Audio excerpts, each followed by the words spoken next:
Hello and welcome back to day 3 of the Kino London Short Film Festival. My name is Dustin Curtis Murphy. I'm the festival director. Earlier, we chatted with filmmakers making their debut feature films. That session is available on replay for the rest of the week, as are all of our sessions. And right now it's time for our Film Festival Programmers Roundtable, where I'll be kind of picking other programmers' brains about the decisions that they make for their festivals, why they make them, and hopefully it'll be very insightful for filmmakers looking to be more competitive within the space. So I'm going to welcome to the screen right now Lindsey Smith-Sands. She's the senior producer and head of narrative short film programming at Dances with Films. Now, Dances with Films has been held each year in the heart of Los Angeles, including screenings at the Chinese theaters, which is arguably one of the most famous theaters in the world. DWF is one of the highest attended film fests in Southern California, with more than 20,000 attendees each year. Additionally, the festival is regularly tracked by industry in Los Angeles with deals made each year. And also joining is John Currie and Nina Feve from the BIFA qualifying Beeston Film Festival, which just took place about 10 days ago. John's festival director, Nina is the festival manager, and John has also worked with the Southport Film Festival, the Arias Film Festival, the Midland Movie Awards, and the Mansfield Town Film Festival. Let's bring him on screen and start to chat. Hello, Lindsey. Hello. Hi. Hello, John and Nina. How are you guys? Doing well. Surviving. Surviving. Good stuff. So let's just hop straight in. Obviously, I gave you guys a little bit of intros about yourselves, your individual backgrounds, and your festival backgrounds. Any more that you want to tell us about Dances with Films? Just kind of a little introductory pitch, Lindsey? Sure. So our festival is 26 years old. We were founded originally by Michael Trent and Leslie Scallon, who are still active on a day-to-day basis with the festival. And kind of the idea behind the festival was to truly elevate independent films. So our credo, if you excuse my language, is no politics, no stars, no shit. We stick by that. We are looking for like unknown filmmakers with unknown financial backers and unknown, but all very talented actors. And we've actually are not just in Los Angeles anymore. Last year was our inaugural venture into New York City. And we will be returning in December for our second iteration of that New York festival. We get so many good films. We don't want to say no. Yeah, I know. That's our entire marketing that you noticed within our trailer, as well as we've doubled the size of our festival this year because likewise, we don't like to say no. John, why don't you tell us a little bit about Beeston? I mean, you've been with Beeston from the beginning, correct? Yes, it was my stupid idea in the first place. About 10 years ago when we thought, I'd produced a short film and taken it to Dublin, where we went to the fantastic Dublin International Short Film and Music Festival, which took place upstairs in a pub. And I loved the whole guerrilla vibe of it, and came back and 3 weeks later started the Beeston Film Festival. 9 years on, we've just had our 9th session, and we're now in a bright, shiny multiplex called the Arc Cinema, which is only about 100 yards away from where we started at the White Lion pub. So, yeah, it's great to see it grow. Last year, we got BIFA accreditation, which was really amazing to get third-party, independent sort of validation of what we've been doing and how we've tried to take care of filmmakers, respect their work, and generate a unique cultural event into a little small part of the suburbs of Nottingham. There you go. Nina, how did you come to join the Beeston Film Festival? I'm actually an intern at the NTU, and I heard about Beeston Film Festival, and I was very interested in the film industry, so I started this year with John, first year at the Beeston Film Festival, and I hope I'll be part of it next year too. Nice. All right. So one thing that I love about everybody on screen right now and the festivals is definitely kind of the friendly approach. I've been associated with all of your festivals in some way or another, having either submitted my work or screened my work at some of your festivals. So I just kind of want to start talking about your ethos and kind of how you're able to maintain your filmmaker friendly attitude when, I'll be honest with you, not a lot of festivals are that filmmaker friendly. So how is Dances with Films, be so good on communication, so good on actually respecting filmmakers? You really seem to have a good heart. Can you chat more to that? Oh, absolutely. So I think sometimes film festivals kind of take on this aloofness because they want to seem like they're, super hard to get to and super prestigious. And like there's a sense of like, if they're too accessible, then it means that they aren't special or they aren't connecting with like high level talent, that sort of thing. And I just don't think that's true. Like in Los Angeles, which is our home, there are, filmmakers everywhere working. Most people that are working in a non-producer, director, writer position wish that they were. So there's just talent everywhere. And we just really, we enjoy the interaction. We're obviously, connecting with filmmakers when they're unknown. And our hope is that they will grow and become like fabulously successful and say they got their start at Dances with Films. So you don't have that relationship with the filmmakers if you make yourself inaccessible. And we, throughout the year, we do like social mixers, and we really try to, promote the successes of our filmmakers and help them get to that next level. Yeah, and Kino is very similar as well. So, for the origin of Kino, for anybody who doesn't know, Kino started out in 2009 as a short film open mic night. So anybody could screen anything as long as it was a short film under a certain amount of length.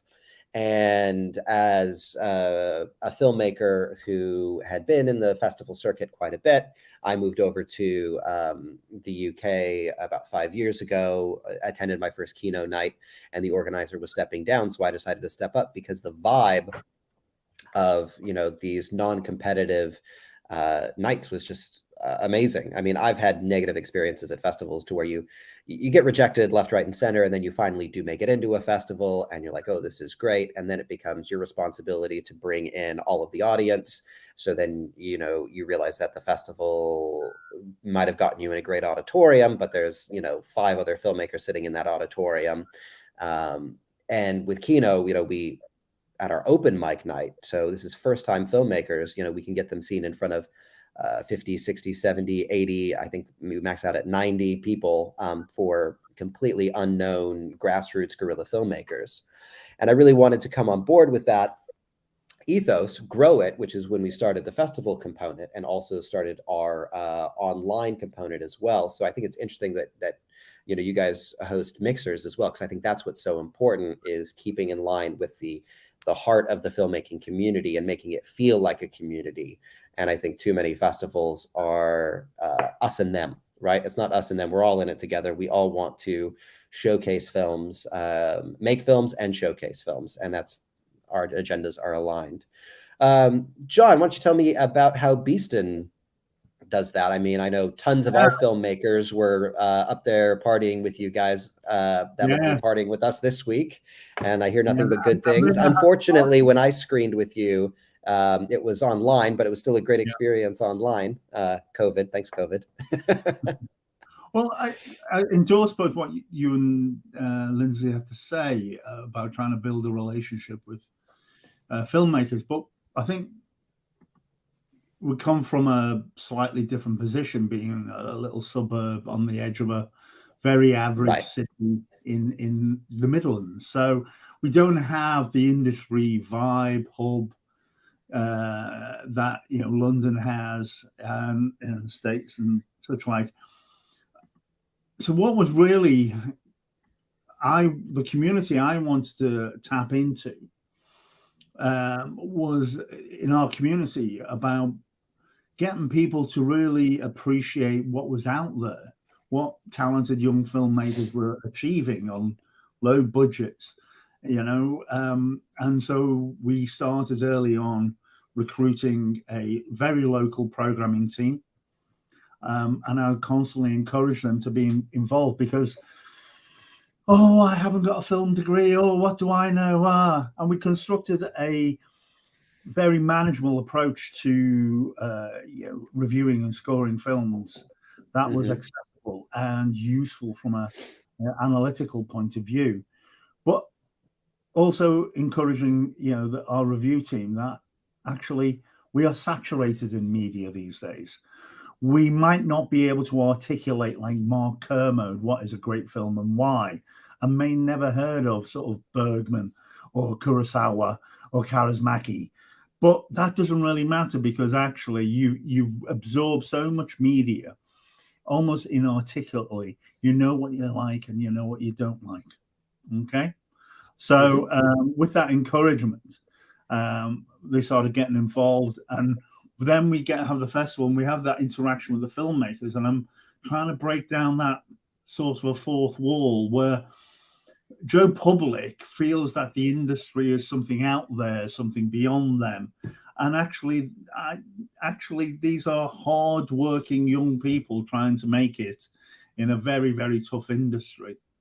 And consequently, I wanted to create that environment where they can meet up, converse, and connect, and literally. That's what our festival is for, is to bring an audience. You talk about getting an audience, and as a filmmaker feeling responsible, I had to sort of rail against that because as a festival director, it's one of my responsibilities to generate an audience for you because you've done the hard work. You've made a great film that we want to do. That's hard enough. How much more have you got to do? And I think this year, I mean, I speak to, and Nina was at the coalface this year about that interface between the filmmakers and the audience and generating that vibe. And I'm sure you got something to chip in there, Nina.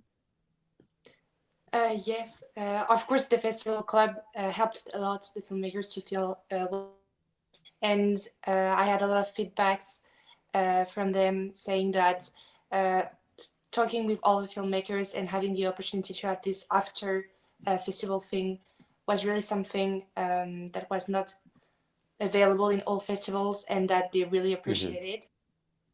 So that helped a lot. And also emailing and giving them feedbacks about the audience is also something that they appreciate a lot. So yeah. For sure. Well, that's quite rare is feedback. And that's one of the things that, I'll say, coming from a filmmaking background and being frustrated with the festival circuit and then attending this open mic night with a bunch of like-minded filmmakers, obviously it was natural for us to start talking about maybe we should start a festival. And when we started the festival, it was, well, how can we make sure that we're not going to be guilty of doing the same things that we don't like? What can be our USPs and how can we kind of solve some of the problems? And, we'll see how it plays out in the long run. But, hopefully, is it possible to make industry-wide change to make festivals in general a more friendly place for filmmakers? So to your point, about feedback, that's one of our 3 USPs is everybody who submits to our festival gets feedback if they tick the box in the form that they want feedback. And what that does is it is confirmation that, we've watched their films, because in order to give feedback, meaningful feedback, that you have to watch the film, right?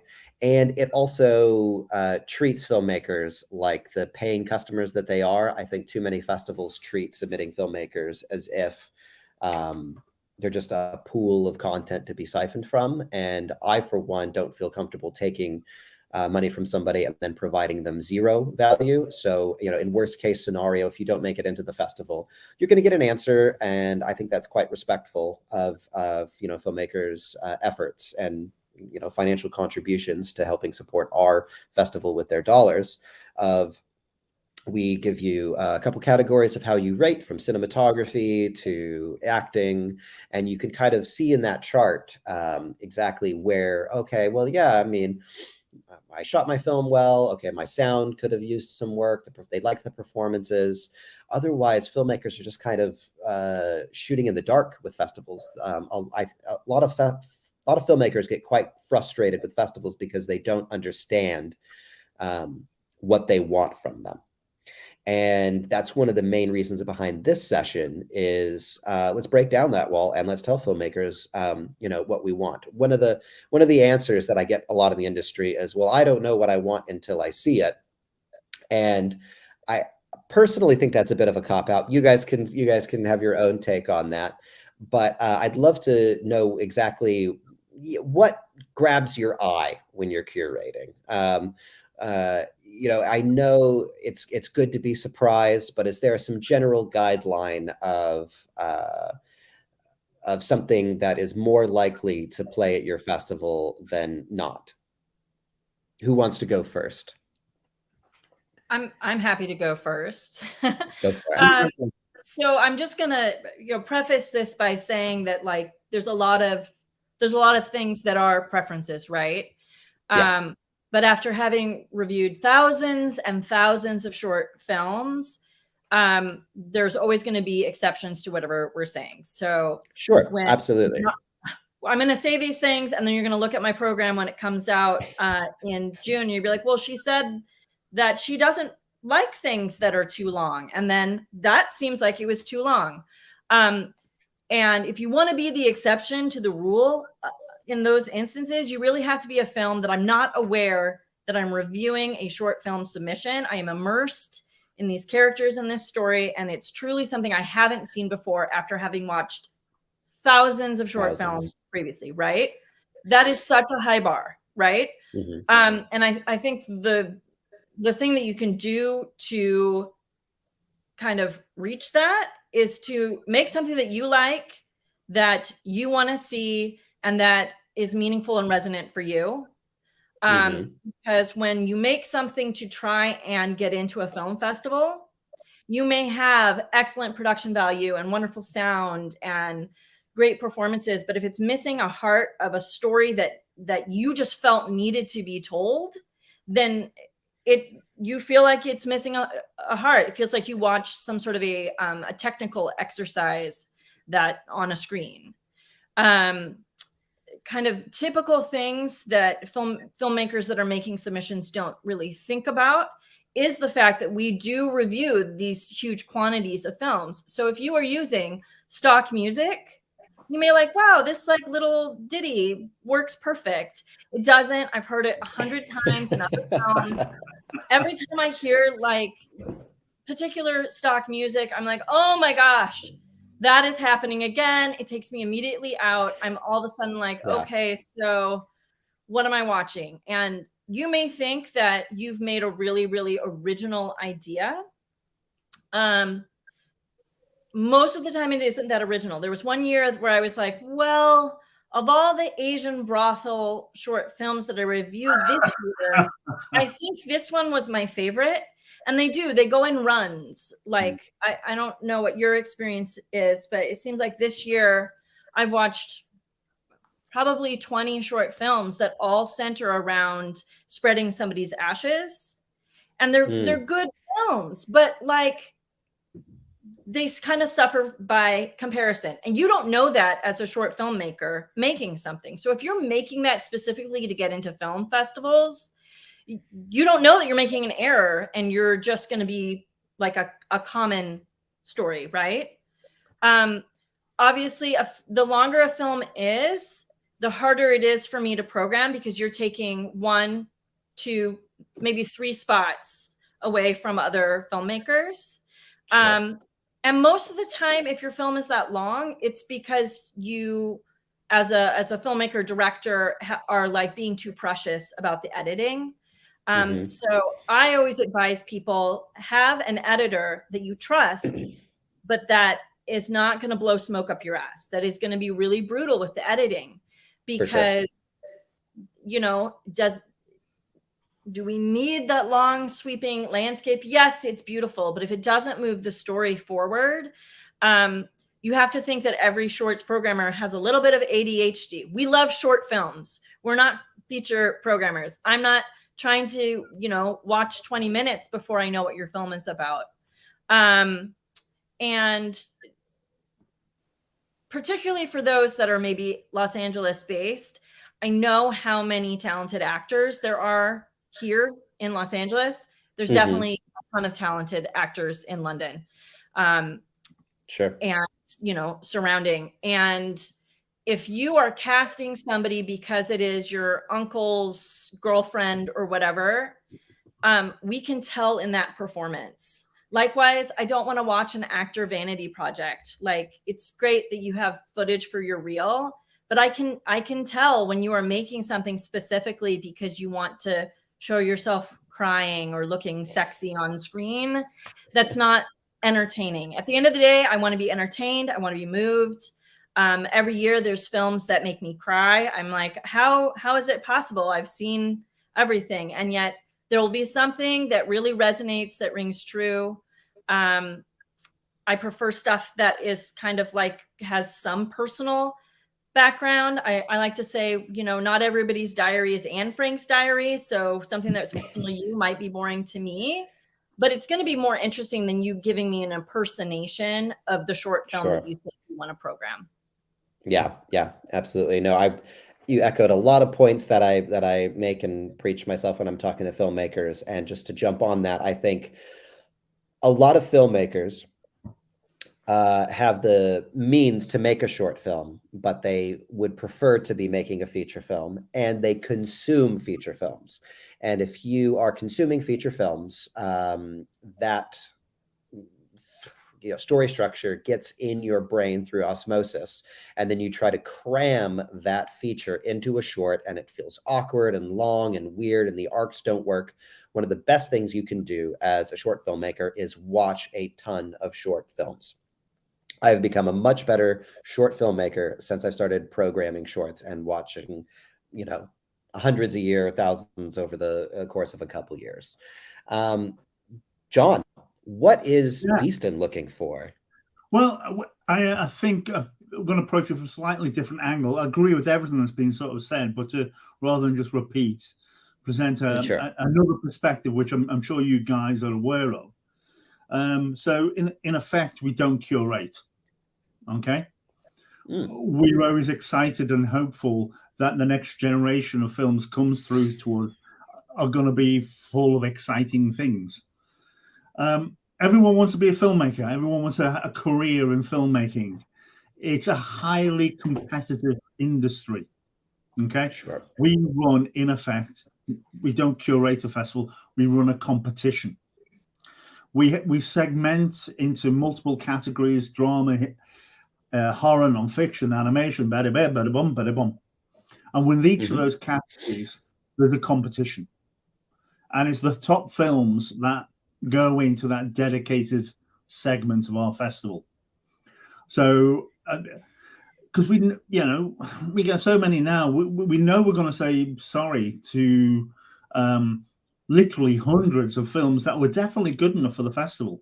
Or we have a scoring mechanism that says, they're great, but they didn't. There were better ones, and it's a harsh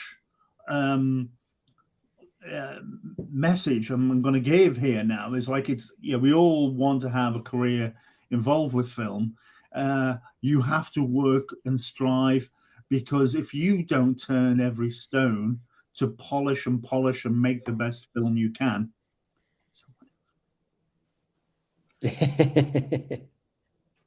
There'll be someone else who's done that 2 further edits of the script before they even thought about casting or storyboarding or whatever. So I'm sort of saying, right, all the things about sound, bad acting, well, that's at one level.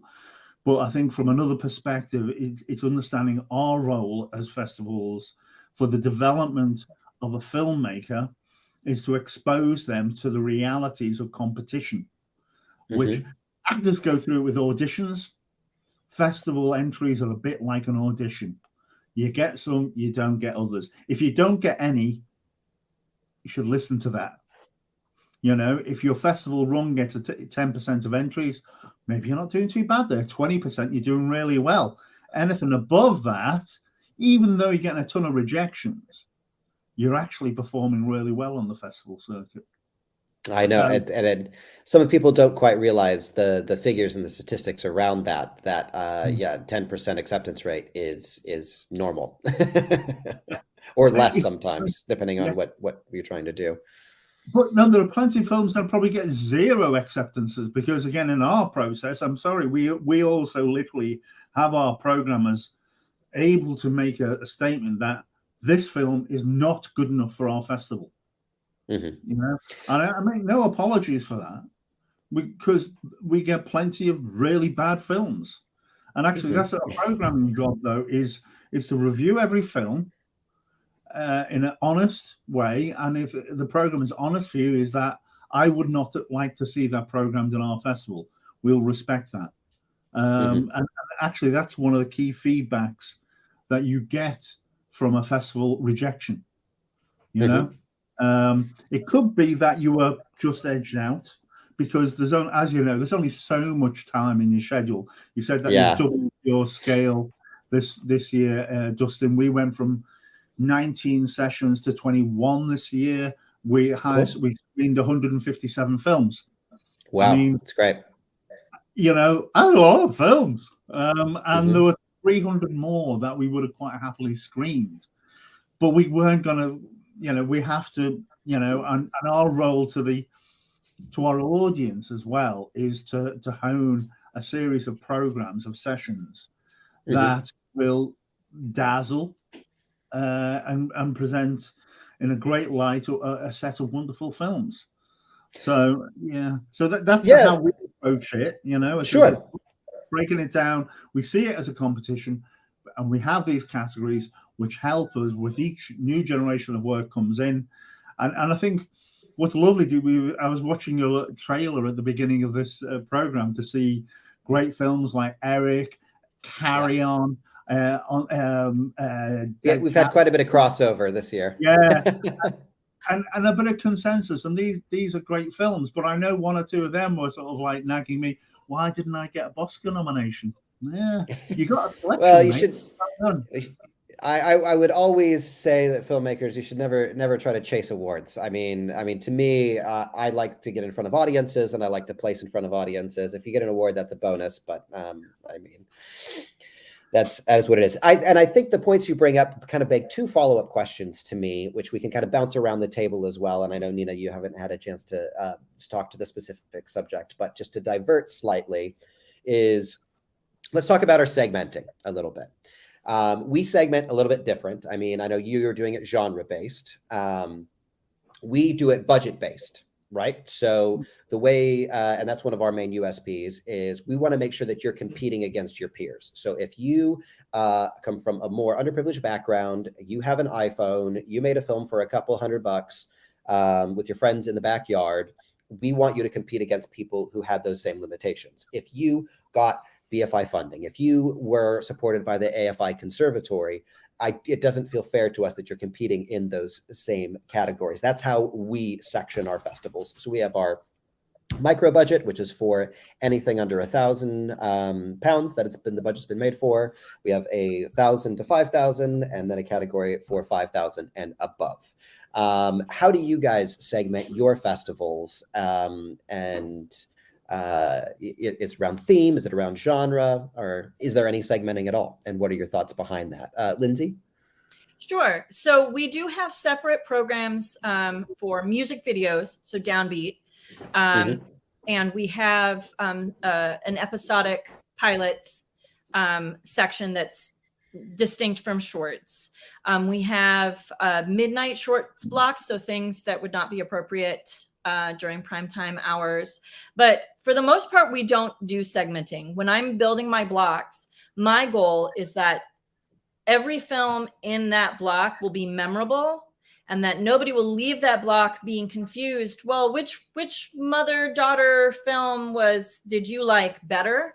Because the reason that we choose all these films is we all feel like these are the best of the best, right? And I don't want any film that maybe has similarities in tone or, a specific relationship, that sort of thing, to be compared against one another. We do have competition films. They are eligible for one additional award, which is our grand jury award. And then we have our fusion shorts, which are not viewed by our grand jury. And that just has to do with time limitations. Like we, have 100+ short films. That's a lot to ask somebody to watch those films and take, a week out of their life to do so. And then we also, over the years, we've had little spotlight shorts programs. So we have a Spotlight China because we're at the Chinese Theater. And then we do a Spotlight Global now, just because there are so many, talented international filmmakers.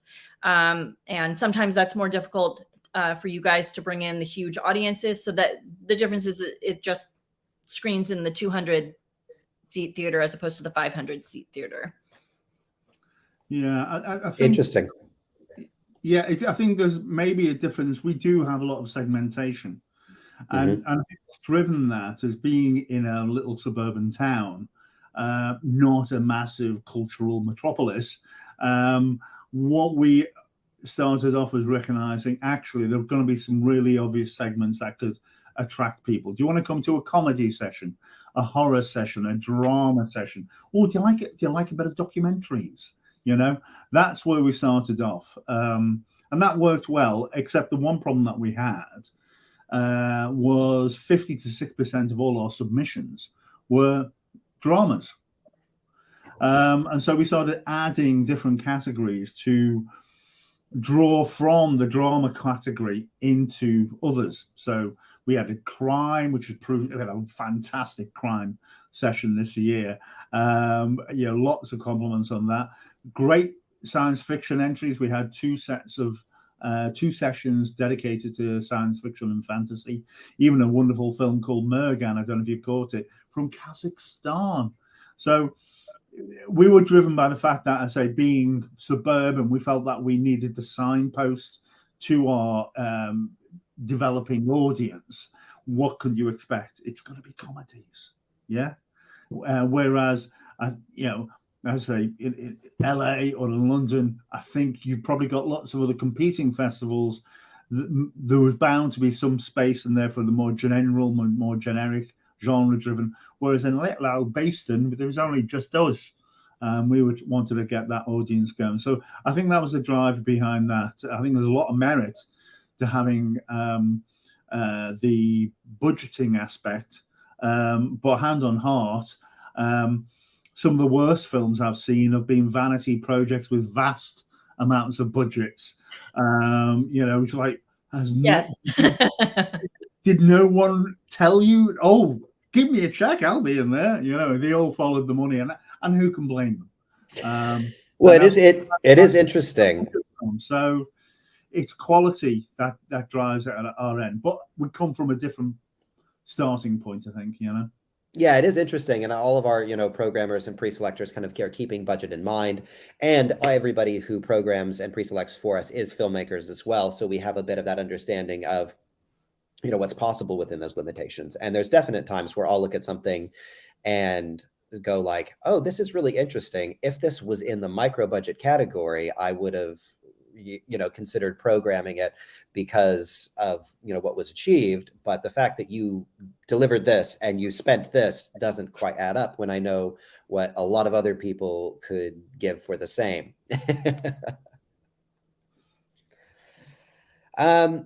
So let's see, where shall we move to now? Can I just speak for a moment, though, about the fact back to the what we're looking for in programming. Yeah.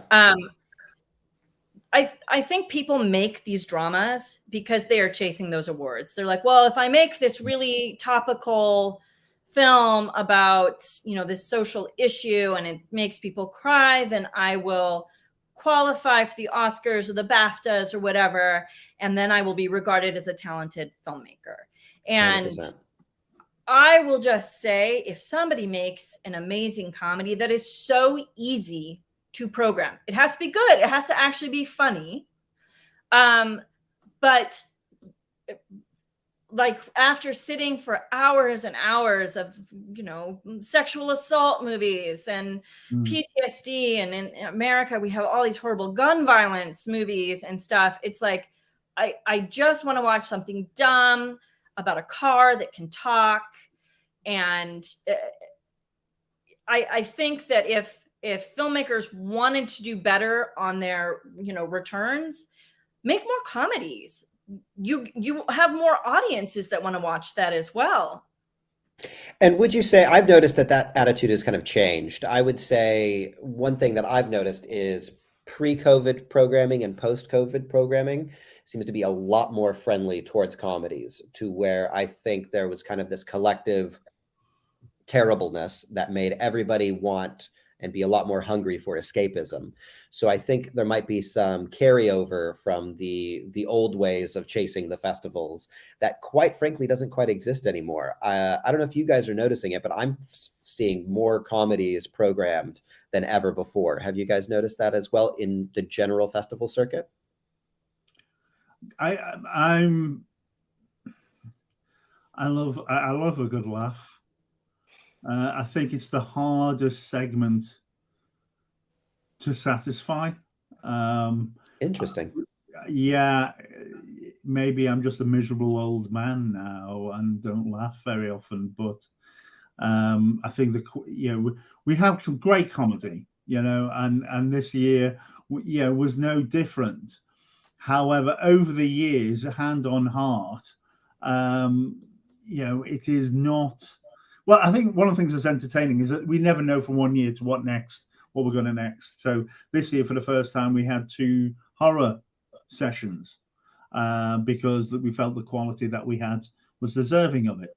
And also as well, I think, judging on people's feedback, comedy often is quite appeals to different tastes. It's really hard to please everyone. Different people find different things funny. Yeah. So I love it, and I mean, last year we had a great set of comedies this year. I don't want to dismiss what we've had this year. I'm talking generally, and we've had some absolutely corkers from early days. The App last year, The Plunge. Great. The Plunge is one of my favorites that I've seen in the festival circuit. Fantastic comedy. We had Omar Khan turning up at the Boscas this year with his wonderful film Voices, which I think you got Voices? Yep, we got that as this year as well. Yeah, we got there first, mate. So by 10 days. So important, that 10 days. But yeah, but we do definitely see some trends, and grief is one of those things which is we always have a high volume, and then I sort of think, oh, please stop, and then a film comes along and it leaves you in bits. And so this year the one that springs to mind is a Dutch film called Blue Rain. And that was a grief story about losing a child in stillbirth, and it was traumatic and surreal, heartbreaking, wonderfully edited and shot, and the performances were just so I think there may well be some well-trodden tropes, and you just can't be glib if you go down that line. And the miracle, I think, that is when you make a film is you think you got a great script, you get the right cast, and you do the thing and you put it into edit, and there's always a little bit of magic that needs to happen somewhere on the line that lifts it and makes it something special, and it's hard to predict. I've been blessed. I'm a talentless idiot. I get to, by running this, to stand next to some really talented people, and they're going photos with me, and I can claim them that my friend and things like that briefly. But they're the people with the real talent, and to achieve what they achieve at times is amazing. And it's unpredictable though as well. I've known enough to see them. Well, it's heartbreaking. I'm sure you've had this where you develop a relationship with a filmmaker. They've done a couple of great films. The next one comes along and it doesn't hit. Yeah. Every time I'm watching something, even when I'm watching stuff that's bad, which I really like the bad stuff. That's kind of how I came to this. Is I used to watch really bad movies as a kid, and I was like, this is terrible, and that's hilarious. The mediocre ones are the ones that make me sad because they get close and then they don't get there. But I know every time I sit down and review somebody's film, nobody sets out to make a terrible movie. Nobody's like, I'm going to spend a whole bunch of money, blood, sweat, tears. I'm going to call in favors. I'm going to probably burn bridges so that I can make something that is totally mediocre and forgettable to everybody that sees it. Like somebody has an idea, and somewhere between the idea and the editing process and putting it on a screen, something doesn't go the way that they envisioned. And I always try to hold space for, that's most of us, right? I am a SAG-AFTRA actor. I can't tell you how many short films I have shot and never seen because they disappeared on somebody's boyfriend's computer because he was going to edit it for free, and then they broke up, right? So anybody that gets something across the finish line, I know that that's a Herculean effort.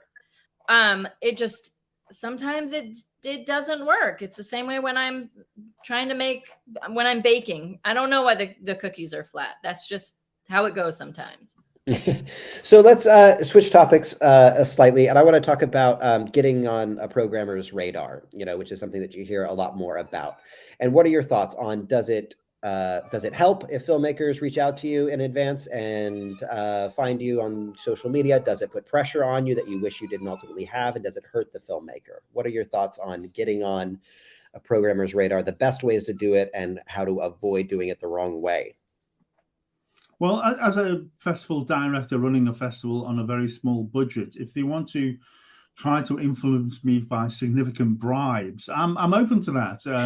We could do with the additional funding. I really am. I'm all for unethical festival sponsorship. If you've got a great little terrible 3-minute film, I'll put it in there for the right price. Unfortunately, we don't try and get that influence. And I certainly, as a director, although I'm part of the review team, I'm one of many. Lindsey and Dustin, I'm sure with your fellow programs, there are those lovely debates that we have every so often when it comes to finalizing the slate. The joys of that. And my position has no influence. I have no special vote on there. It's a battle royale, and that's the way it should be.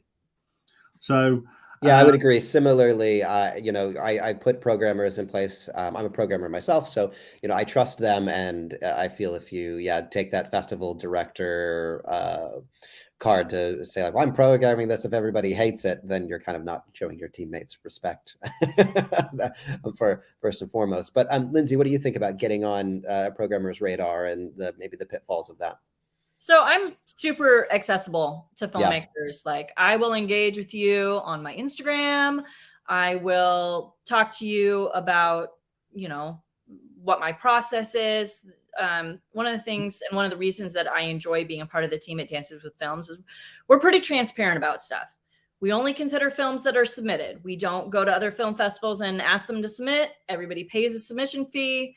That's important to us because that plays into the not playing favorites. That being said, my personal relationship with somebody really doesn't make me like or dislike your film better or worse. And for better or worse, like, I'm pretty opinionated. There's not really any way that you can kind of move me from my opinion. Being based in Los Angeles, I do personally know a lot of these people. I've lived here for about 20 years. So there's not a lot of strangers in this town, really. There's somebody who knows somebody. And we really try to take that out of it. Like, if there is somebody that is somebody that I have a close personal relationship with, I will farm it out to as many other people and not weigh in with my opinion. And it's always funny when there is somebody that, you know, I know fairly well, and they're like, "Oh, thank you for picking my film." And I was like, "I didn't pick your film. You did that all on your own." And it's more meaningful, I think, to the filmmaker. Nobody actually succeeds by, you know, being passed through, right? You may succeed in a small way, but it doesn't help you in the long run. And I would say that the benefit is like, the closer my personal relationship is with a filmmaker, the more honest I can be about, like, you know, this is why we didn't choose your film. This is what didn't work. The more comfortable I am to be, you know, we accept works in progress. And I reached out to a filmmaker. I was like, "Hey, this is definitely a work in progress. I don't think you want me to let other people see this yet. Can you let me know when you're going to have a better cut of this? And then we'll review that." That's something, if I didn't have a relationship with that filmmaker, I wouldn't have reached out, because I don't know them, right? I don't know that they're capable of giving me something better. But as far as like playing favorites, like, that's the extent of it. I'm always kind of bemused by the sort of like people trying to get on my good side. I'm like, you don't really know me that well. You don't know that this like really doesn't work. I'm just, I must be my Catholic school upbringing. I cannot be like unethical about it. I really want the best films to be what we screen. Yeah, for sure. And I guess it would be good to clarify as well, as far as what touch points you guys have, as far as, you know, pre-selection and programmer. I mean, speaking from our festival, everything gets touched by a pre-selector before it goes to a programmer. Some of our pre-selectors are our programmers. I do some of the pre-selection myself. So when the festival started out, I watched every submission. You know, now as it's progressed and submissions have grown, it's had to be delegated. So I don't watch every film that's submitted to the festival, but I trust the people who do, and, you know, they have to write the reviews because we're a feedback film festival anyways. But I would say one thing, if you want to get on my radar, that would just benefit is, if you're on my radar, then I'll probably assign the film to myself to be the pre-selector on it, rather than it going to somebody else. But then if it's, I like your film and then I pass it on, you know, you're going to go up against our whole, you know, programming team. And just because I like your film doesn't necessarily mean you're going to be in. Last year, I'm still even slightly haunted by the fact that my favorite film that was submitted to the festival didn't make it into the festival that I'm the festival director of. And I was like, that is a very strange position to be in. But I respect my team. So where are you guys in the pre-selection process versus the programming process? So I think Nina's going to have the joy of this experience coming up when we open up in May. We have every film gets at least a couple of reviews. Okay. And after a couple of reviews, that may determine that there'll be no more reviews, because we've sort of said, actually, not for us. Mm-hmm.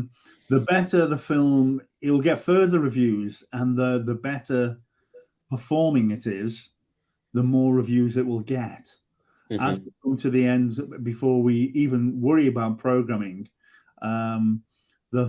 we decide two issues at the end of our selection process. One, which films are selected for the festival, and then which films are nominated for our awards, the famous Boscars, the Beeston Oscar.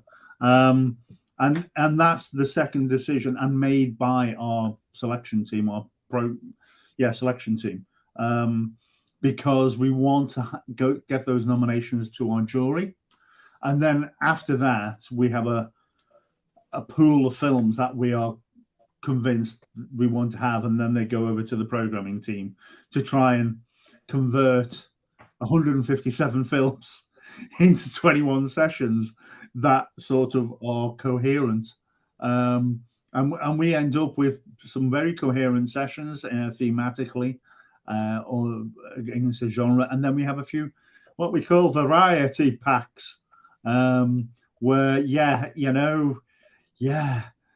and then we end up with these. They're great films, and it's a variety pack. But we want to show them, and we do our best to make that session as harmonious as possible.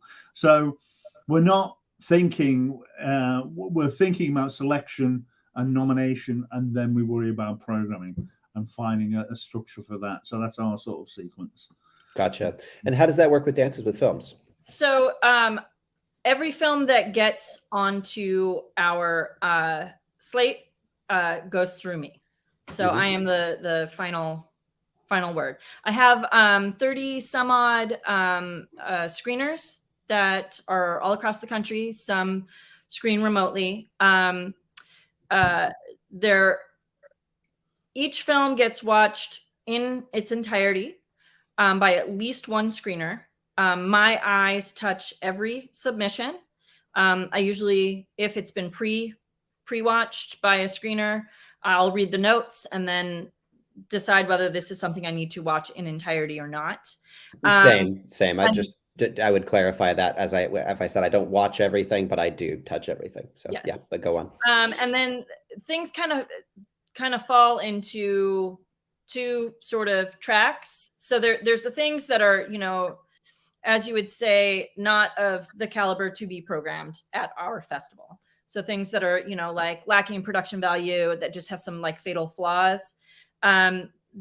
Those we don't necessarily run by additional people. We do that so that our screeners don't quit. And then there's things that are just so exceptional that they may get another 1 or 2 views.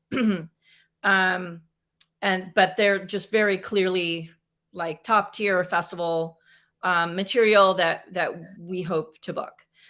We actually do in-person group screenings. So some of that is just blind, like, hey, we just got these new things. We may be more likely to put films that are from our alumni, because there is the sense of like, well, we liked their last thing, maybe we'll like their next thing. And that may get 10 eyes on it to, speak to it on any given week. And then towards the end of the screening process, I will bring things that are, that I'm not sure if it's, I really love this, but I don't know if this is like a general audience would love this, or things that scored well with one screener, but I don't really know, kind of things that I would describe bubble, or things that I'm trying to decide between. So films that are very similar, maybe in tone or theme or literally narrative. And then I'll put it up to the committee. I'll be like, what did we think? And that's always very enlightening. I try to have a really diverse screening team. We have, a filmmaker from Russia. We have a filmmaker from Japan, a filmmaker from Taiwan. We've got a whole bunch of filmmakers that are in New York, which there definitely is a different sensibility between, the New Yorker audience and our audience. But a lot of people see these films, regardless of what your Vimeo analytics may tell you. We are watching all of your films, I promise. So that's interesting. It sounds like a lot of your programmers and screeners are filmmakers themselves. Would you say that the majority are, or what? The majority of those on my team are alumni. It makes it really difficult because, a short filmmaker makes more short films, and every year I'm like, so do I have you? And they're like, no, I'm submitting. I'm like, okay, well, it better be good. Yeah, we use the exact same strategy. Our Right. screeners are our award-winning filmmakers. And we're always open. Like, you don't have to be that, though. We want things to be appeal to a general audience too. So if you are watching this and like, hey, I want to be a screener for Dances with Films, hit me up on Instagram. I'll get your email address and let's talk. Mm-hmm. Yeah, cool. I mean, in contrast, our review team, our selection team, are absolutely not filmmakers. They're Beestonians. One little strap line we have is a Beeston Film Festival. Our films for Beestonians selected by Beestonians. It's rooted in the community. But what we then do is have a jury of international professionals involved in the industry.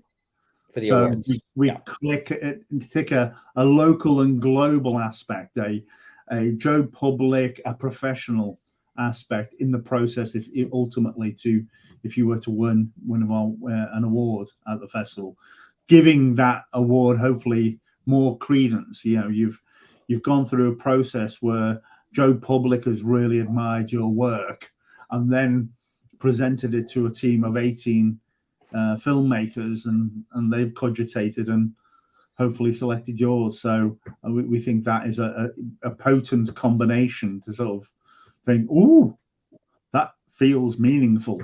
Mm-hmm. Yeah. So, I mean, they're all valid ways to, run and program and select and everything as well. I do want to take a little bit of a break here because we are reaching toward the end of our session. However, as is always common when you're dealing with multiple time zones and everything, there was a little bit of time zone math communication that made our other film festival programmer just join us, which I will bring on screen now.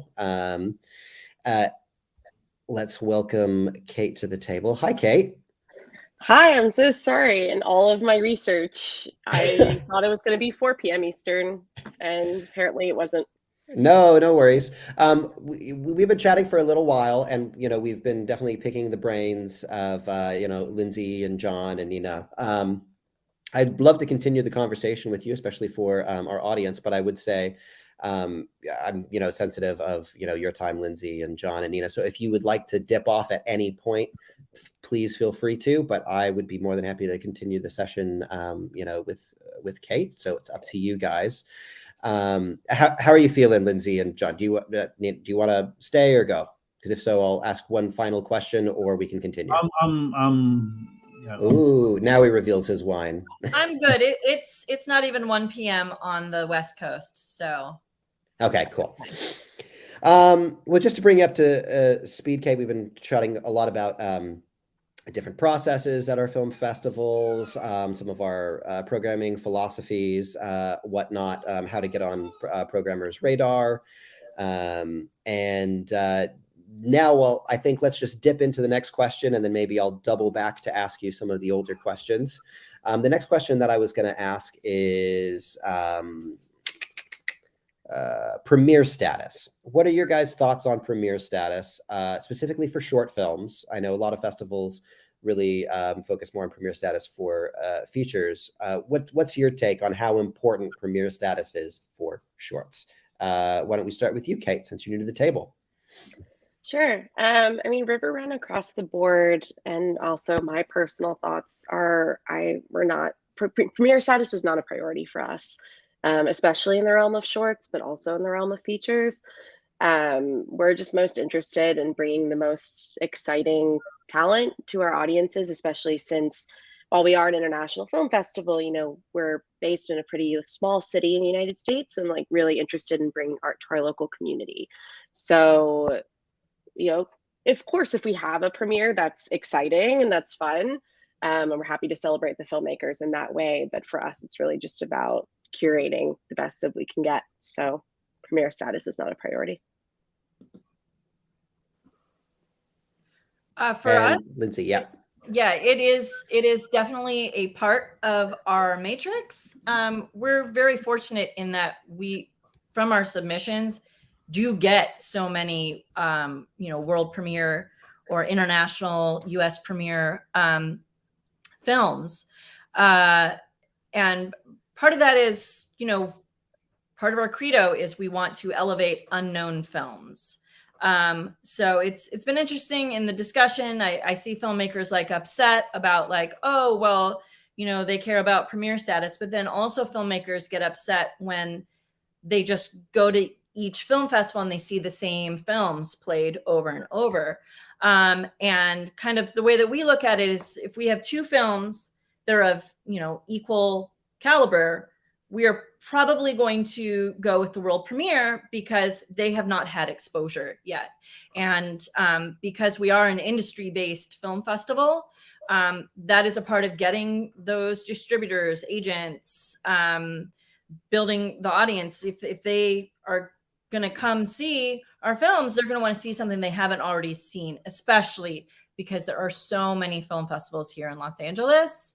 That said, every year we program things that have showed all over the place. So it's a factor. It isn't the factor. Mm-hmm. John, any thoughts on premiere? Yeah, I think we absolutely insist on premiere status. In other words, it must not have shown in Beeston before festival. Otherwise, why bother? No, we're driven by a sense of quality, and as I say, I think for our potential audience, not being in LA, not being in London, not being in a metropolis, yes, almost a cultural wilderness, shall we say. That's one of the reasons why I've set up the festival, to have a great cultural event. It is each festival is a unique event. I would not want to focus on a single film, because a short film program is a bit like a kaleidoscope, a bit like a mosaic. A session is a great session because of the individual parts. We haven't created a single story arc.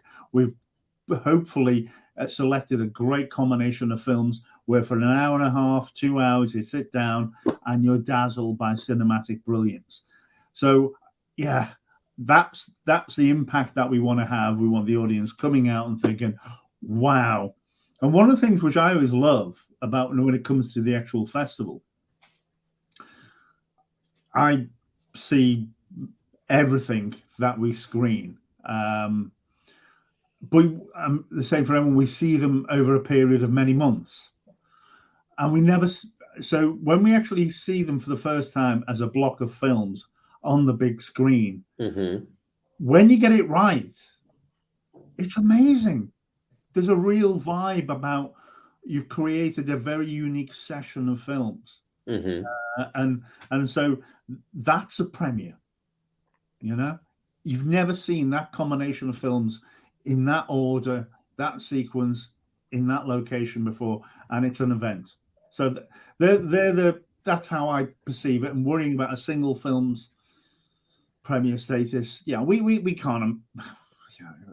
We're a small community film festival, so yeah, we can't make those sort of demands. But also, I do think it misses the point a little about what you experience when you go to a short film festival.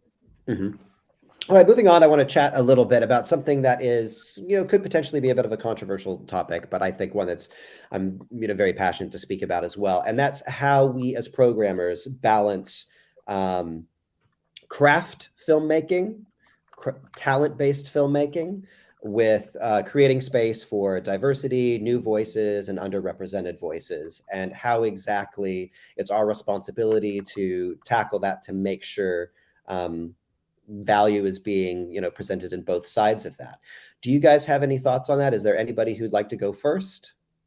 Well, I think I'd like to chip in there, because we, as we started segmenting and categorizing further, that was a great opportunity that was afforded to us to say, actually, how can we create a specific platform for particular issue groups, etc. So we have a dedicated section for women's voices. We have what we call a pride section for the LGBTQ plus community. And I think we're going to be introducing a new segment next year, because we see ourselves as wanting to create an international film festival. So we're still not satisfied with the programming we do from Africa. So we're going to add a new segment called African Voices. So that's going to appeal to both African filmmakers in the continent of Africa and the diaspora. So as hopefully we can then create a really wonderful segment for that part of the world in our festival. So I think that's how we've addressed that. We've been able to create dedicated segments for those particular groups. Okay, Lindsey, either of you next? Yeah, so I think from our perspective, part of it is when we do the assessment of the short films, it's a very holistic thing. Like we don't tick it down like this is what we thought of, production design and sound and performances, and it is kind of a gestalt. Like, okay, is the sum of this film bigger than its parts, and that allows us to be like, this is an interesting story because it's a story I haven't heard before, right? And the other thing that has been very important to me as a programmer is to make sure that the people that we have screening are as diverse of voices as possible. Sure. So, I mean, it really comes from who you have watching the films, because something that doesn't resonate for me may resonate with my, LGBTQ screener. And I defer to those things. Like if it's not my experience, I am a white woman. My experience of the world is very much a white woman's experience of the world. So I make sure that I have as many different, colors and life experiences and socioeconomic backgrounds as I can as part of my screening committee. And, by and large, that sort of takes care of what rises to the top. I know that from the submission process, we collect data on, like, is this a minority filmmaker? Is this, that sort of thing. We don't consider that at all as part of the selection process. We use that to analyze, like, how are we doing after the fact? Yeah. And, whatever we're doing seems to be working. Okay. Yeah, for us, it's like kind of a combination of, I feel like, of what John and Lindsey were talking about. I mean, for us, one thing is that we just have like more traditional, just like narrative shorts 1, narrative shorts 2, in terms of how our programs are created, but we try to create like a general flow within them and look at the kind of demographic information. But then we also do have like our North Carolina targeted programming, since we are like the premier film festival in that state. So we do have some shorts blocks that are dedicated to the filmmaking within that state, and others that are just focused on international shorts filmmaking as a whole. Okay. I think one of the things that I bring it up is from my perspective as a filmmaker is, and I'll say this is kind of the pet peeve for my festival. I ask all the programmers to put themselves in the place of a rejected filmmaker, right? Sitting in the audience, watching the program. And obviously, there's ego at play with some filmmakers, and some filmmakers aren't very honest with each other. But for those that are honest with each other, honest with themselves, are they going to go, yeah, I see why my film made that into the festival, or I see why my film didn't make it into this program, or are they going to go like, are you kidding me? That made it into the program and mine didn't. And I think one of the places that it comes from is, I'll get a bit controversial here. We had a BAFTA nominated short film submitted to our festival this year that we rejected because our programming team gave it a score of 3 out of 10. And it begs the question to where this was enabled to go all the way to the, almost the highest prestige in the UK, being held up at a level of non-technical proficiency based on, I think, programmers wanting to program something that was different, that they thought was rough and unfiltered. But ended up feeling like a collective slap in the face to many, many filmmakers in this country that put the hard work in. And I'd be curious to know about your guys' experiences seeing that type of stuff happen at some of the higher level festivals. And yeah, you know, since our audience today is mostly of filmmakers, what you know, fail safes there are within the your own programming to maybe not go down that path, if that makes sense, or any general thoughts on that. Anybody want to respond? I would say, thinking of some specific films that I've watched, when I see a film that did really poorly with our, you know, folks that's at, you know, top tier festivals, I always say this makes me think less of that festival, not more of that film. Right. And I think that I work in festivals. Festivals are great. I love film festivals. I love films. A film festival is an opinion about you know, a moment in your filmmaker history. Anybody that puts this, you know, I must get into these top tier film festivals for it to make my career is focused on the wrong things. Focus on making really amazing films. Screw them if they don't like what you're making. You shouldn't make a film so that you can be at Sundance. You should make a film because you are a filmmaker, right? And I can understand feeling frustrated, like I made this better thing. One, everybody's got a bias. This is opinions. This isn't, you know, math. It's not a right or wrong answer. Right. And you just have to take away from it, like there's a value in film festivals, but there's it's not the highest value, right? Having a laurel on your poster doesn't mean that you're going to make a lot of money. It doesn't mean you're going to make a lot of movies. It just means that somebody picked your film. And I can only speak to my film festival. We watch all the films. We watch them from beginning to end. I don't think that's the experience for every film festival. I think, can I just chip in there, Lindsay? Because sure. When I have produced some films about way back now, and I think it's understandable for filmmakers when they're submitting to the tier 1 festivals, recognizing that actually a few laurels from them, you know, might help them just get the next bit of funding. It won't determine their whole career, but there's a bit of kudos and a bit of recognition. So there's two things I like to think about here. And one was the experience I had of getting those delightful rejections from those tier 1 companies, festivals, saying, oh, this year we had over 7,000 short films submitted and we only selected 25.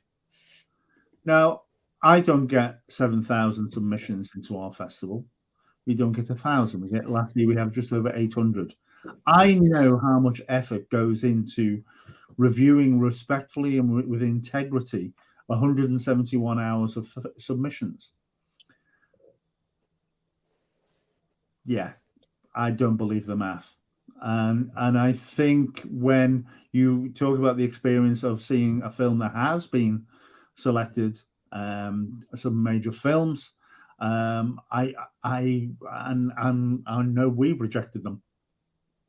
Mm-hmm. And I sort of think that's bonkers. But I don't want to cast aspersions, because two things, as I say, beauty in the eye of the beholder. Yep. But also too, as well, there can be a bit of influence.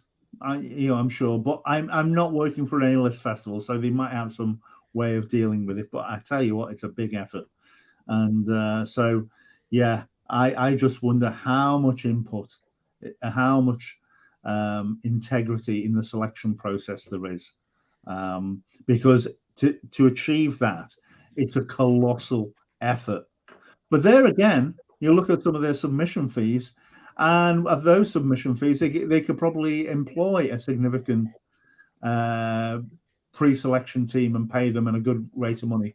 I hope they do, and I hope that's the way they do it. But when you have out of 7,000, how some of these they could write. Yeah, for sure. Well, there's certain festivals out there that do get a lot from pre-selecting things rather than going from the open submissions, and that's why I love hearing so much about some of your festivals. Ours is the same, to where if you're not willing to put money into the submission, then we're not going to consider you for the festival. Kate, do you have any thoughts on this as well? Yeah, definitely. I mean, yeah, I have also rejected films that have gone on to be nominated for Oscars or have played at top tier festivals. Like, I think, yeah, like the programmers who work at top tier festivals or the people who are not nominating committees are just people just like us. They just happen to work at festivals with like bigger, universal name identity. It's all just opinion based. This entire industry is opinion based, Sure. So I think it happens. I mean, yeah, exactly. We're the same. We got, just in our narrative short category alone this year, we got 1,000 submissions. We're some like festival in North Carolina. We weren't expecting that at all. We're growing every year, and we only chose about 30 narrative shorts, and there's probably 100 more that I could have programmed. And I just made spur of the moment with my team, with our screening committee, like not spur of the moment decisions, but it's hard to explain like the particulars of like how one short gets chosen over another when you do have so many great shorts in in contention. And so of course I believe in the power of my work as a programmer and a curator and how much impact it can have, but at the same time it's just an opinion. Sure. And I think that's a very healthy way to look at it, because I mean, at the end of the day, it's the filmmakers are not in a race with each other. There's certain technical markers that you can say, yes, the cinematography on this was better than the cinematography on that. But for the overall whole of a picture, it's hard to really say one's better than the other in a lot of cases. And a lot of it does really come down to personal taste and sometimes programmers being aware of their personal bias. One of the best rejections that I ever got as a filmmaker, it's a festival I still never played at, that I'd love to play at. But one thing I love that they do is at Flickers, Rhode Island. And that's their semi-finalist status, which they're completely transparent about. And they say, we had, the time I got it, we had 937 films that we scored highly enough to program out of our like 8,000 submissions or whatever it was. And your film is in one of those 937, and we only programmed 300. So we had to make some tough decisions, but we just wanted to let you know that you are one of the almost made it's. And it's a policy that I have incorporated into our festival from the beginning as well, because of just what that did to my own mental health, just knowing, oh, I'm close. It really did give me that energy to be like, I'm close, keep trying, keep going. So what do you think that festival's responsibilities, if any, with your perspective, has towards filmmaker mental health and encouraging filmmakers, not just the filmmakers that we program, but the filmmakers we don't program? Kate, why don't you go first on this one? It's a really interesting question. I'm not sure that's something I've given a lot of thought to, and I appreciate the question for sure. I don't know if we owe anyone anything. I mean, like the filmmakers are making a choice to submit to us, and we are obviously very appreciative of that choice. So they want to play in our festival. And I think just being as kind in our communications with them as we can. But ultimately, it's up to a filmmaker to maintain their own mental health, knowing that this business is a big rejections business. You're going to get rejected most likely way more often than you're going to get accepted. Mm-hmm. And so you shouldn't enter this space without having that awareness. So while I think we should all do our best to be as kind to each other and supportive of each other as we can, I personally don't know how much more I would owe a filmmaker than a kind rejection. And then if they ask follow-up questions, if we do have the capacity maybe, you know, supporting them more further, but I can't guarantee that we'll have that capacity. Right. You know, and that's a little bit on that filmmaker communication side. And that's one of the ways we started off this conversation, which is talking about the friendliness of our festivals. And everybody sitting at this table are, you know, people that as filmmakers, you can get and have some sort of connection and some sort of a contact with. And that was my experience with RiverRun is, hey, on the other side of this communication, on the other side of these emails, there's actual people with actual things to say, and they're not behind that wall of like us and them. And that's what I really got from, you know, my limited experience with, you know, RiverRun this year. So I would say, you know, in one way, that is a way that you're helping with filmmakers' mental health. I mean, I'll be perfectly transparent. My film didn't make it into your festival, but I, you know, had lovely conversations with your staff. I invited you to sit here as well. You know, there's no bad blood. There's nothing, you know, where it's phenomenal. And that experience doesn't happen at a lot of festivals because I've talked to a lot of festival directors who are almost scared of the rejections that they give. So they hide behind them and be like, well, I rejected you, so now I'm just not going to talk to you.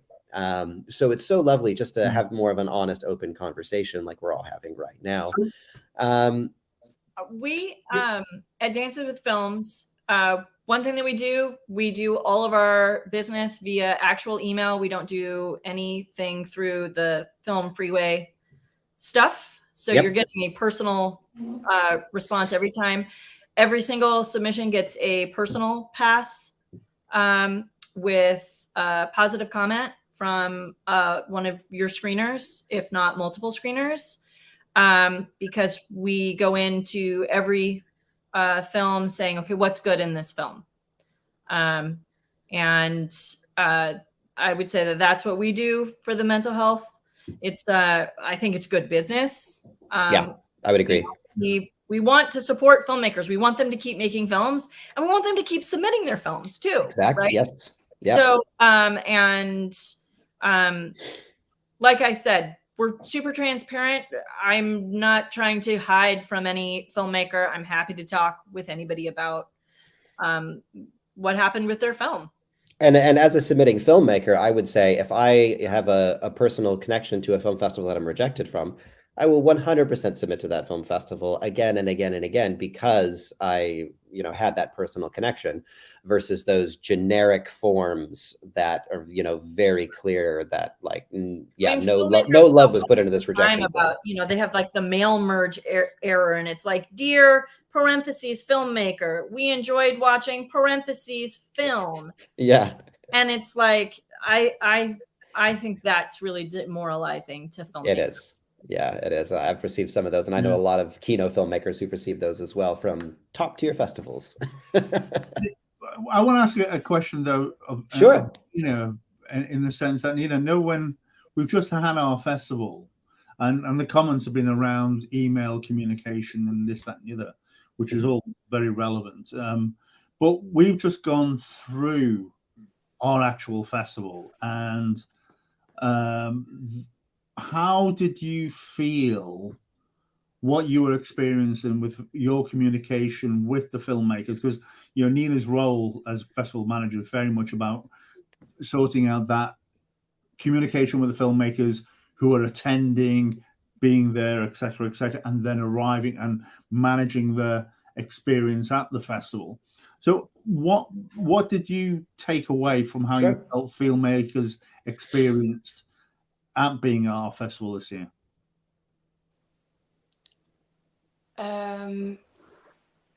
I think what was very impressive this year is how many filmmakers came. Actually, I was really surprised that almost everyone showed up and like some people came from France, others came from the Netherlands, and we had someone from Kazakhstan. So it was very impressive, and I also thought that it was very important to email and to keep the contact with them. Nina. Oh, there she's back. I'm You actually glitched for a minute.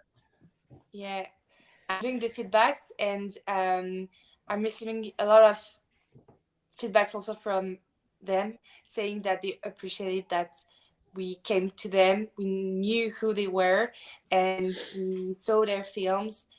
We discussed with them, and also we did a lot of interviews before the festival in order to know a bit more about the filmmakers and the films that we were showcasing. So that was something they appreciated. Yeah, and agree, because I think one thing we haven't sort of said, and my particular view on what's the role of a film festival in development of a filmmaker's career, especially when you're on the outskirts of a small town and in East Midlands of England. You're not in LA, you're not in London. What's our role? Well, we want to create an event that actually is going to help them sustain themselves through a difficult career. We want them to have such a positive experience, as like we celebrate the fact that you've been selected. And if you come to us, we had a front of house team that were briefed to recognize the filmmakers as they walk through the door, to make them feel like the stars that they are, because the festival is about their work and they've come to us. We created an environment at a local bar, which we made an exclusive club, and that became a great venue for post-film socializing, making new friends. A festival experience is something which I think, if it works well for the filmmaker, who's going to go off and find another 10 rejections probably when they get home, but will have an experience which it may well keep them going, may them inspire them, make new connections, etc., etc. So we're not going to give them a career, but through difficult times, we can give them some wonderful memories and feel genuinely valued and their work truly respected. And Sure. that, we've not said that in this discussion, and I think that's certainly what we want to try and do for filmmakers, because it's a tough gig. Oh, and absolutely.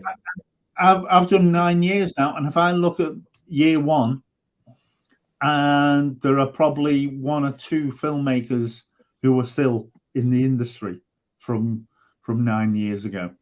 There's a lot of attrition. It's hard to sustain a career in film. So our role is to give them that inspiration, those networks, that great moment of feeling truly valued, which will help them through the more difficult times. Mm-hmm. Kate, I want to go to you now and just focus a little bit on the RiverRun International Film Festival, since you were joining the conversation a little bit late, and I want to catch up and get our audience up to speed on all the great work that you do at RiverRun. So it is an Academy Award qualifying festival for documentary short and animated short. That's correct? Yes. So how do this is kind of me just being curious more as a festival director. How does one become an Academy Award qualifier for category by category than overall? How does that work? Yeah, I'm not sure I'm the right person to ask, because I was not at the festival when it became a qualifying festival. This is only my third year with the festival, and it's been around for 25 years. But yeah, I actually don't. That was a question I had recently as well, was why we're not Academy qualifying in narrative shorts and just documentary and animated. Yeah, that's interesting. It had to do with our programming team's specific relationship to the folks at the Academy who helped us get qualified. And I guess, at the time it was those two categories that took precedence. Sorry, I don't have more detailed helpful information. No, it's interesting. And then also, I mean, your festival was named by Movie Maker Magazine, one of the 50 film festivals worth the entry fee in 2018. And you've also done a lot of work with other festivals as well. Is that correct? I mean, I'm looking here at your bio, Associate Manager of Industry Relations and Artist Programs at Points North Camden International Film Festival, and a member of the screening committees for Tribeca Festival, Rooftop Films, and a market producer for Camden, Doc NYC, and Tribeca. You spread yourself around a lot of festivals, don't you? I do, yes.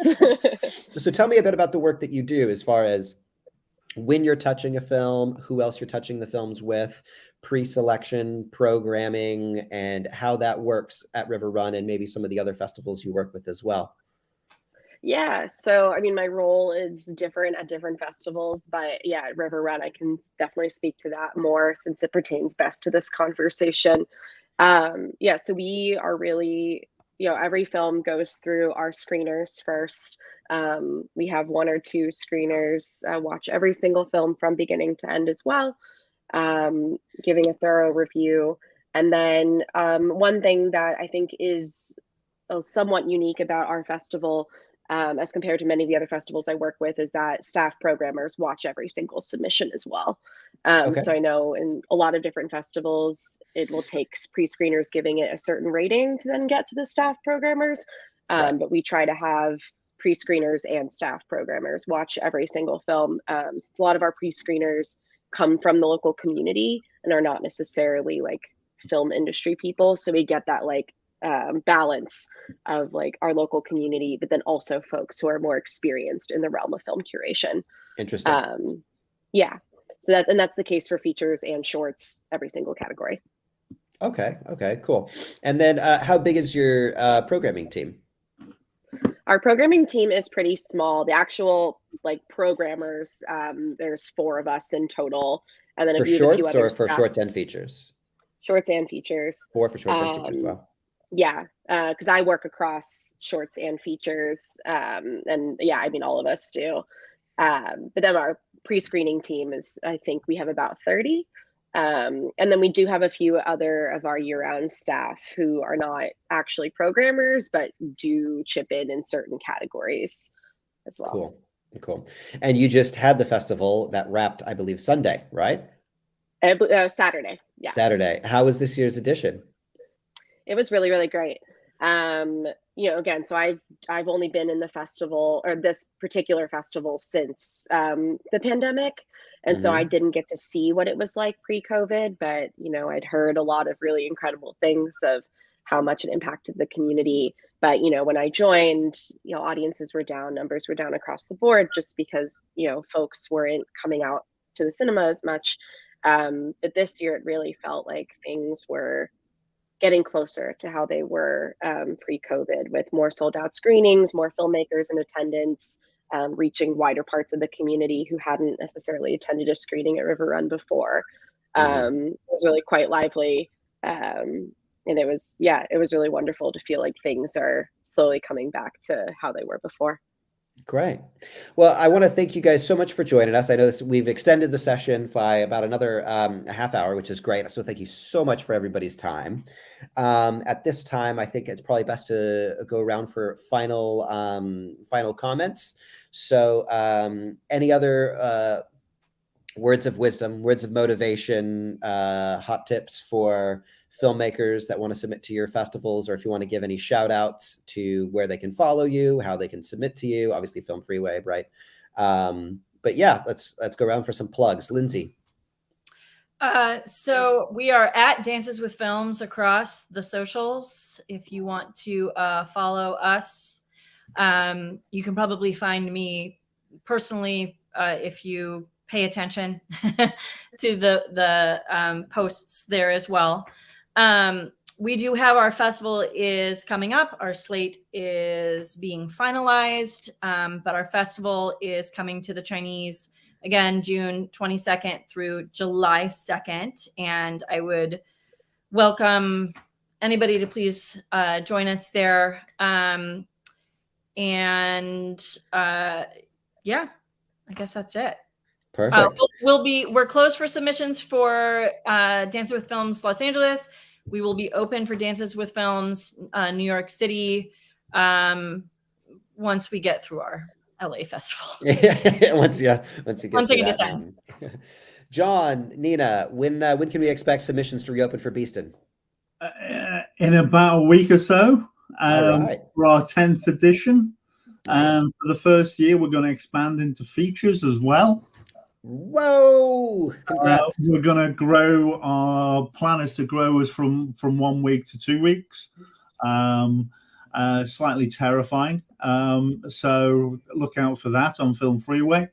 But also Nina and I and other members of the team are going to be at the Cannes Film Festival. So if anyone's listening, reach out, would like to meet up. We're really especially interested in forthcoming feature projects. We're going to have a blended approach to programming for features. Might mean that we've not done this before and we're not exactly certain how it's going to work. Hey ho! But no one's died at our film festival yet, so we're hoping that we can. Well, we're pretty confident that we'll get a fantastic program together. But yeah, if there are any filmmakers with great feature projects coming up that they want to talk to us about potentially programming in April 2024, drop me a line. There you go. Kate, words of wisdom, plugs. What can we expect of RiverRun reopening? Yeah, so as we just discussed, RiverRun literally just happened. So our submission period is in the fall. So we'll probably be reopening around middle of August, beginning of September for 2024. RiverRun Film is our social handles. So you can check us out there. I would say we're most active on Instagram. But if you're interested in talking more to me, I am all over the place. So I can next be found at Tribeca, and I'm always happy to chat with filmmakers when approached as well. So happy to meet any of you who happen to be in the States ever. Great. Sounds good. Nina, any closing words? Thank you for having us tonight. And I'd love to speak to the next filmmakers, and I'm looking forward to meeting people at Cannes. Cool. Sounds good. Well, I'll put you guys in the waiting room for now. We can have a little private chat after the session, after I wrap things up here. But thank you so much for joining us. And thanks for tuning in, guys. If you're in London, don't forget to book your tickets for our industry night tomorrow, Wednesday, April 26th at the Strong Room in Shoreditch. This event features networking and 2 amazing industry panels, film distribution, festivals, and beyond. In this session, you'll be able to pick the brains of festival programmers similar to this session and online distributors to gain insights into the best release for your short or feature. We'll be talking to people from Shorts TV, Genera Films, Clipist, Director's Notes, Kingston International Film Festival, Sci-Fi London Film Festival, the Romford Film Festival. And then after that session, we're going to have another one on debut features, UK filmmakers making the leap from shorts to features. In that, I'll be talking about my debut feature film, Coyote, and we'll also be chatting with the filmmakers behind Winnie the Pooh, Blood and Honey, Little Bone Lodge, which just premiered at Fright Fest Glasgow, and a film by some of the winners of our festival last year called Kill Your Lover, that is currently in post-production, which will hopefully be getting its premiere this year, but we'll find more about that tomorrow.